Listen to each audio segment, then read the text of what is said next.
नमस्कार, VKB news के सुबह के प्राइम टाइम में आपका स्वागत है। अब रुक करते हैं आज की हेडलाइंस पर।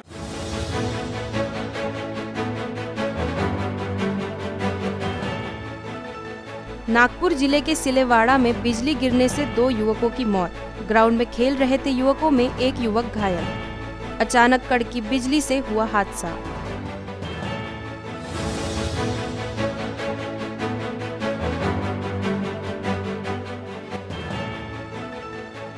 नागपुर में MBBS के 5 और विद्यार्थी पॉजिटिव। जिले में शुक्रवार को 7 नए संक्रमित मिले।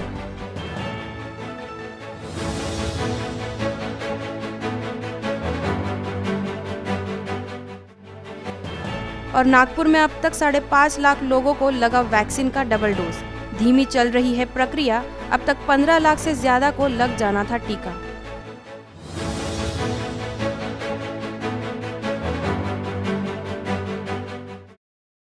और अब खबरें विस्तार से। सिल्लेवाड़ा के चनकापुर ग्राउंड में शुक्रवार की शाम को अचानक बिजली गिरने से 2 युवकों की घटनास्थल पर ही मौत हो गई। क्षेत्र में करीब 3 बजे से रुक रुक कर तेज बारिश का सिलसिला जारी था। इस बीच रह रहकर बिजली की गड़गड़ाहट भी हो रही थी। रोजाना खेल मैदान पर फुटबॉल खिलाड़ियों के अलावा पुलिस भर्ती में जाने वाले युवा प्रैक्टिस करते हैं। प्रत्यक्षदर्शियों के अनुसार घटना के समय कुछ युवक बारिश में घूम रहे थे व कुछ फुटबॉल खेल रहे थे। बताया जा रहा है कि तेज बारिश के बीच अचानक बिजली कौंधी, जिससे घबराकर कुछ युवक नीचे गिर पड़े व कुछ युवक उठकर शेड की तरफ भाग खड़े हुए। लेकिन 17 वर्षीय तन्मय सुनील दहीकर, 20 वर्षीय अनुज रवि कुशवाहा, 14 वर्षीय सक्षम गोती फोड़े वही पड़े रहे। तन्मय का छोटा भाई भी उसी समय वही था। उसने चिल्लाते हुए मदद की गुहार की। मौजूद युवकों ने आनन फानन में तीनों को लेकर निजी अस्पताल पहुँचाया, जहाँ डॉक्टरों ने सुनील व अनुज को मृत घोषित कर दिया। 14 वर्षीय सुमित, जो नागपुर का रहने वाला है, वह अपने मामा के यहाँ चनकापुर आया हुआ था। उसका इलाज मेयो अस्पताल में चल रहा है। खापरखेड़ा पुलिस ने घटनास्थल पहुंचकर पंचनामा कर लाश को पोस्टमार्टम के लिए नागपुर रेफर किया। तहसीलदार सतीश मसाल, पटवारी रामटेके ने घटनास्थल का निरीक्षण व पंचनामा कर मौजूद लोगों को बताया कि मृतकों के परिजनों को 4 लाख रुपए की आर्थिक मदद दी जाएगी। इस घटना के परिजन सदमे में हैं। हंसते खेलते बच्चों का निकल जाना बर्दाश्त नहीं कर पा रहे हैं। नागपुर के MBBS के 5 और विद्यार्थियों में कोरोना की पुष्टि की गई है। इसके साथ ही 16 MBBS विद्यार्थियों को संक्रमण हो चुका है। खास बात यह है कि सभी ने कोरोना का टीका लगवा लिया है। नागपुर वानाडोंगरी स्थित दत्ता मेघे मेडिकल कॉलेज में 7 सितंबर को MBBS की पहली बैच के 10 छात्रा और 1 छात्र पॉजिटिव आए। उसके बाद कॉलेज प्रशासन की तरफ से विद्यार्थी, शिक्षक, कर्मचारी, सिक्योरिटी गार्ड सहित कुल 180 लोगों को RT-PCR टेस्ट किया गया। शनिवार को फिर से वहां के 5 विद्यार्थी पॉजिटिव आए। इनमें 4 छात्राएं और 1 छात्र है। दोनों टीके लगवाने की वजह से उनमें कोई लक्षण नहीं दिखाई दे रहे हैं। अधिष्ठाता डॉक्टर दिलीप गोडे ने बताया कि सभी संक्रमितों को एक वार्ड में रखा गया है। शुक्रवार को गणेश चतुर्थी होने के कारण केवल 1 दिन के लिए वैक्सीनेशन अभियान बंद रखा गया। अब शनिवार यानी आज से नियमित रूप से वैक्सीन देने की प्रक्रिया शुरू हो गई है। अब तक नागपुर शहर में डबल डोज लेने वालों की संख्या 5 लाख के पार हो गई है। वैसे देखा जाए तो नागपुर की जनसंख्या के हिसाब से अब तक 15 लाख से अधिक लोगों को डबल डोज लग जाना चाहिए था। उल्लेखनीय है कि वैक्सीनेशन अभियान शुरू करने के बाद लंबे समय तक नियमित रूप से वैक्सीन उपलब्ध नहीं होने के कारण अभियान बीच बीच में अटकता रहा। लेकिन पिछले 20 दिनों से राज्य सरकार द्वारा लगातार पर्याप्त मात्रा में कोविशील्ड का कोटा उपलब्ध कराया जा रहा है। यही कारण है कि अब शहर में दोनों डोज लेने वालों की संख्या करीब 5,30,000 के पार पहुंच गई है। अधिक से अधिक लोगों को वैक्सीन लेने के लिए हर दिन अपील की जा रही है। कोरोना भले ही नियंत्रण में हो, लेकिन भविष्य की चिंता को देखते हुए वैक्सीनेशन करना जरूरी है। बताया जा रहा है कि कोविशील्ड का पर्याप्त कोटा मिलने से महानगर पालिका और सरकार के मिलाकर कुल 150 वैक्सीन सेंटर पर सभी आयु वर्ग के लोगों को सुबह 10 बजे से शाम 5 बजे तक कोविशील्ड का वैक्सीन निःशुल्क दिया जाएगा। इसके अलावा शहर के 2 मॉल्स में ड्राइव इन वैक्सीनेशन का भी अभियान जारी रहेगा, जहां सभी आयु वर्ग के लोगों को कोविशील्ड उपलब्ध कराई जाएगी। इसके अलावा पूर्व निर्धारित सेंटर्स पर कोवैक्सीन का टीका भी उपलब्ध कराया जाएगा। कोविशील्ड और कोवैक्सीन पर्याप्त मात्रा में होने से इसके दोनों डोज दिए जाएंगे। अन्न एवं औषधि प्रशासन विभाग ने कलमना पुलिस की मदद से एक घर में चल सुगंधित तंबाकू के कारखाने का पर्दाफाश किया। बताया गया कि आनंद वड़ीचार ने कलमना स्थित अपने मकान का पहला माला दुर्गेश अग्रवाल को किराए पर दिया था। यह प्रतिबंधित सुगंधित तंबाकू की पैकिंग की जाती थी। बाद में यही तंबाकू सील बंद कर नागपुर शहर सहित जिले में बेची जाती थी। अन्न एवं औषधि प्रशासन विभाग को जानकारी मिली थी, इसी के आधार पर कार्रवाई को अंजाम दिया गया। बताया गया कि अग्रवाल शहर के पानठेला संचालकों से एक कंपनी के तंबाकू के खाली टिन खरीद लेता था। उसमें ईगल हुक्का शीशा तंबाकू के साथ सादी तंबाकू मिलाकर रीपैक किया जाता था। कार्रवाई के दौरान वहां से 696 टीन के डब्बे ईगल हुक्का शीशा तंबाकू के 106 पैकेट 78 किलो खुली सुगंधित तंबाकू बरामद की गई। पकड़े गए माल की कीमत 6,60,000 रुपए बताई जाती है। एफडीए ने जब्त माल को अपने कब्जे में ले लिया। इसके अलावा परिसर से पैकिंग मशीन, पैकिंग मटेरियल, खाली बॉक्स, टीन भी जब्त किए गए। परिसर का इस्तेमाल दोबारा प्रतिबंध खाद्य पदार्थों की बिक्री के लिए न हो, इसलिए उसे सील कर दिया गया। इस मामले में दुर्गेश अग्रवाल और आनंद वड़ीचार के विरुद्ध विभिन्न धाराओं के तहत मामला दर्ज किया गया है। नागपुर विद्यापीठ ने अपनी मेहनत के दम पर राष्ट्रीय मूल्यांकन एवं प्रत्ययन परिषद नैक से ए ग्रेड हासिल कर लिया, जिससे वह विश्वविद्यालय अनुदान आयोग से रिसर्च के लिए मिलने वाले करोड़ों रुपए के अनुदान का पात्र भी बन गया है। विश्वविद्यालय अनुदान आयोग हर साल ए ग्रेड वालों को रिसर्च प्रोजेक्ट के लिए 20 करोड़ तक का विशेष अनुदान देता है। इस राशि का उपयोग अध्ययनशालाओं में कोर्सों की संख्या बढ़ाने के साथ प्रयोगशालाओं के निर्माण और उनके लिए उपकरण खरीदने के साथ दूसरे छात्र हित के कामों में किया जाता है।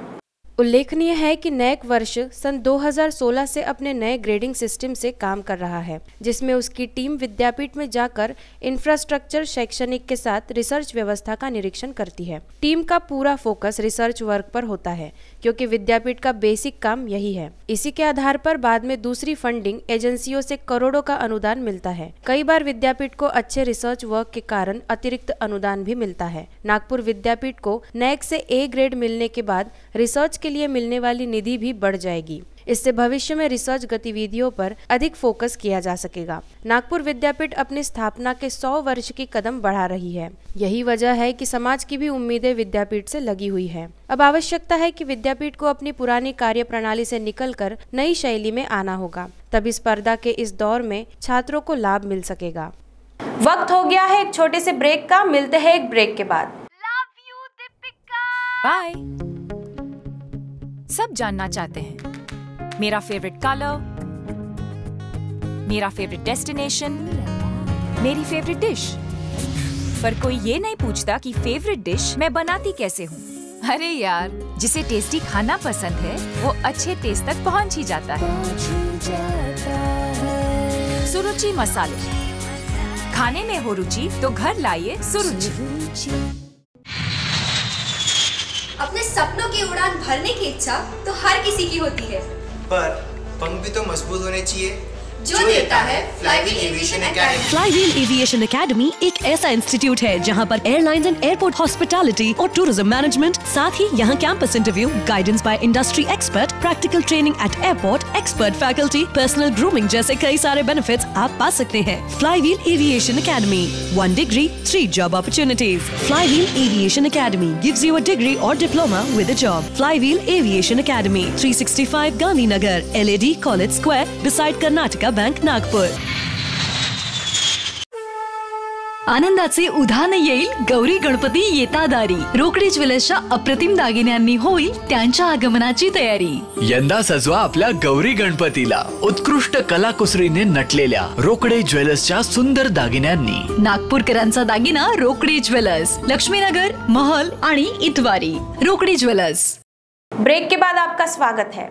लोकसभा चुनाव में नामांकन पत्र दाखिल करते समय जानकारी छिपाए जाने का हवाला देते हुए नितिन गडकरी के प्रतिद्वंदी रहे कांग्रेस के नाना पटोले की ओर से हाईकोर्ट में चुनाव याचिका दायर की गई।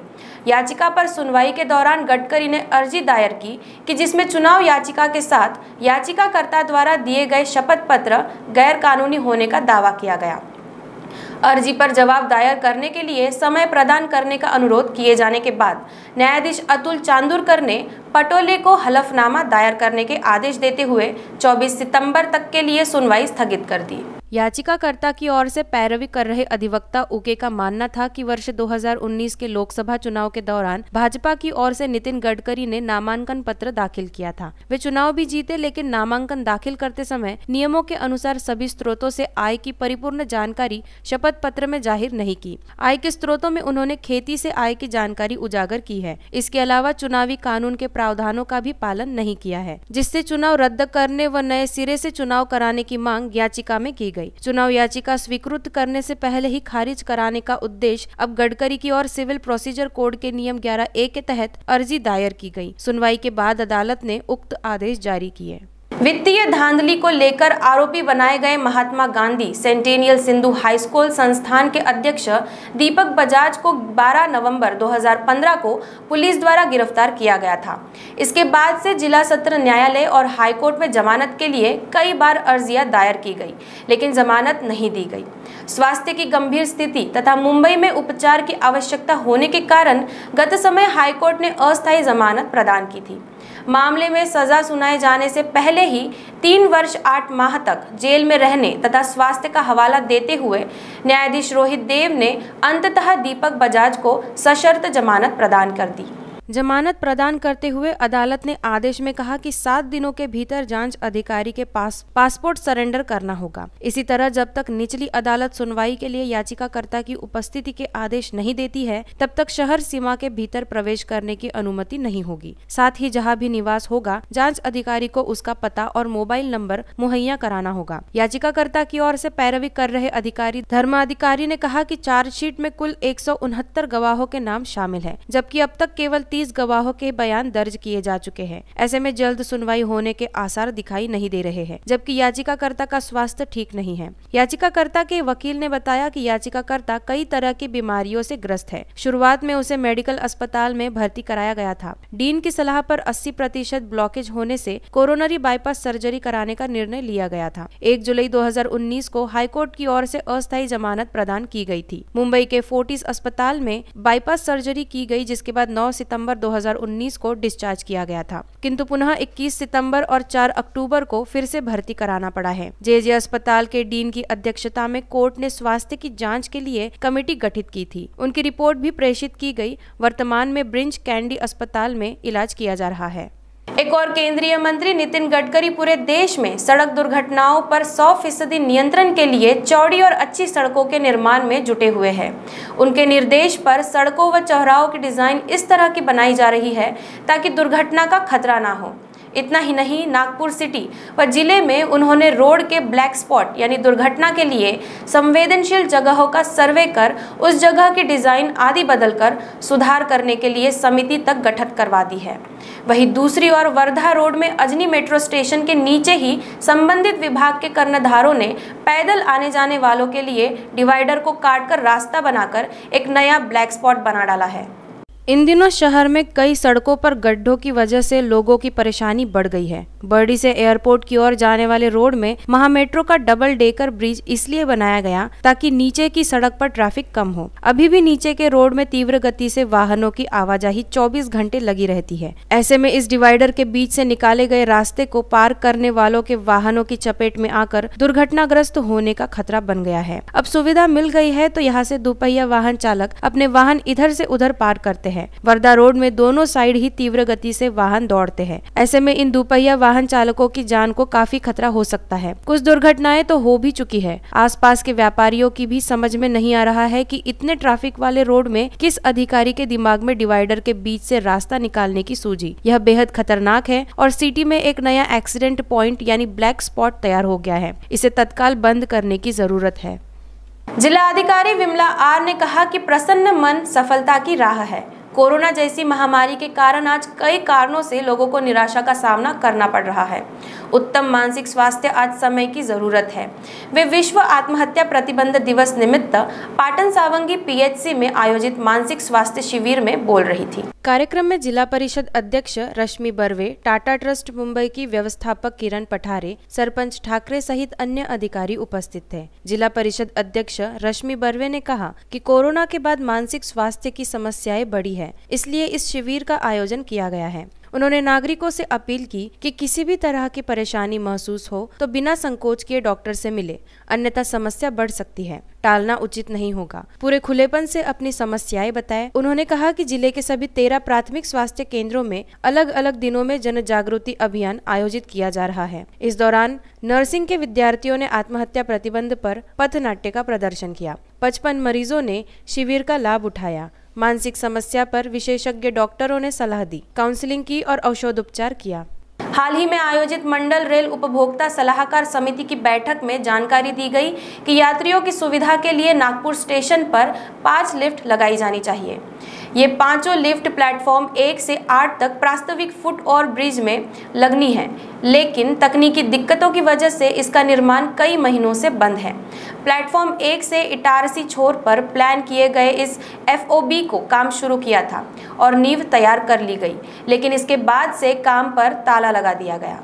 नागपुर रेलवे स्टेशन में प्लेटफॉर्म नंबर 8 बनने के बाद से ही इसे सीधे प्लेटफॉर्म 1 से जोड़ने की मांग की जा रही थी। अभी पश्चिम या दक्षिण पश्चिम नागपुर के नागरिकों को ट्रेन पकड़ने के लिए पश्चिमी द्वार की ओर आना पड़ता है। कोरोना संक्रमण के प्रसार की रोकथाम के तौर पर फिलहाल इसी ओर से यात्रियों को अधिक प्रवेश दिया जा रहा है। ऐसे में प्लेटफॉर्म 8 से ट्रेन पकड़ने वाले यात्रियों को मुंबई छोर पर करीब 150 मीटर का FOB पार करना पड़ता है। पहले ही यात्रियों के FOB चढ़ना और फिर प्लेटफॉर्म 8 से दूर उतरकर दोबारा अंदर आना पड़ता है। सबसे अधिक तकलीफ बुजुर्गों, महिलाओं और बच्चों को होती है। इसमें भी साथ में भारी लगेज हो तो यह परेशानी कई गुना बढ़ जाती है। वर्षों से लंबित मांग पर मध्य रेल जोन कार्यालय द्वारा पहले तो कई प्लान को मंजूरी ही नहीं दी। प्लेटफॉर्म 1 के मुंबई छोर पर कर्व होने से इस और FOB संभव नहीं था। ऐसे में इटारसी छोर पर जगह ढूंढी गई। यह जगह पुराने FOB और राम झूले के बीच मिली। हालांकि निर्माण के हिसाब यह काफी संकीर्ण महसूस होती है, पर जोन हेडक्वार्टर की मंजूरी मिलते ही प्लेटफॉर्म 1 पर FOB का काम शुरू कर दिया गया और नींव भी तैयार हो गई। ऐसा लगा कि जब जल्द ही यात्रियों को प्लेटफॉर्म 1 से 8 तक जाने की परेशानी से 2-4 नहीं होना पड़ेगा।